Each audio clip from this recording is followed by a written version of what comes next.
बिलाल अशारी से जब सवाल किया गया कि क्रिटिक्स का कहना है कि मौला जट का फिजिकल अटायर जो है वो फवाद खान नहीं बल्कि शान से रिजेंबल करता है, तो उन्होंने कहा शान एक हमारे लेजेंड है, उनके अंदर सोलो एक्टर की बहुत बड़ी पोटेंशियल है, मगर मुझे पेयर्स चाहिए थे, इसलिए उन्होंने हमजा और फवाद को कास्ट किया। आप इससे एग्री करते हैं?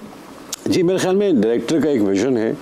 अगर वो समझते हैं कि बिलाल समझते हैं कि उनको एक्टर का पेयर चाहिए तो बड़ी अच्छी बात है, नथिंग डूइंग। लेकिन आई पर्सनली फील कि मुझे लगा कि थोड़ा सा पंजाबी ज़ुबान जो है उसको टिश्यू पेपर से नहीं पकड़ना चाहिए, उसको पहनना चाहिए, वो आपका पहनावा है। अगर आप मुझे ये एक्सक्यूज़ देंगे आगे कि मुझे पंजाबी नहीं आती तो फिर यू नॉट एन एक्टर। अगर आपको पश्तो फिल्म करनी पड़ती है या सिंधी फिल्म करनी पड़ती है या इंग्लिश फिल्म करनी पड़ती है, अभी इंग्लिश फिल्म करेंगे सारों की ठीक हो जाएगी इंग्लिश। अगर आपको फ्रेंच फिल्म करनी पड़ती है तो एक्टर का काम है अपने आप को कन्वर्ट करना। बिल्कुल अच्छी बात है कि आपने पंजाबी बोली और अच्छी बोली, मैं ये नहीं कह रहा हूँ कि, लेकिन मुझे लगा कि उसमें वो तरावट नहीं थी, वो तरावट होनी चाहिए थी।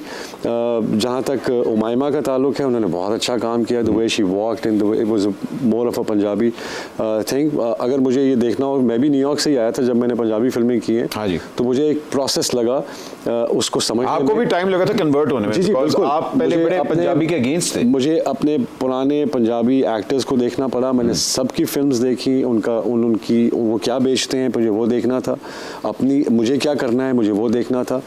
तो मुझे लगा कि उनका एज ए डायरेक्टर ये फैसला है कि तो बहुत अच्छा है, लेकिन मुझे थोड़ा सा फील हुआ कि there could be a lot could be done with a character called Maula Jat. Punjab is back with a bang because अगर देखें साल का सबसे बड़ा गाना पंजाबी पसूड़ी, साल की सबसे बड़ी फिल्म पंजाबी मौला जट,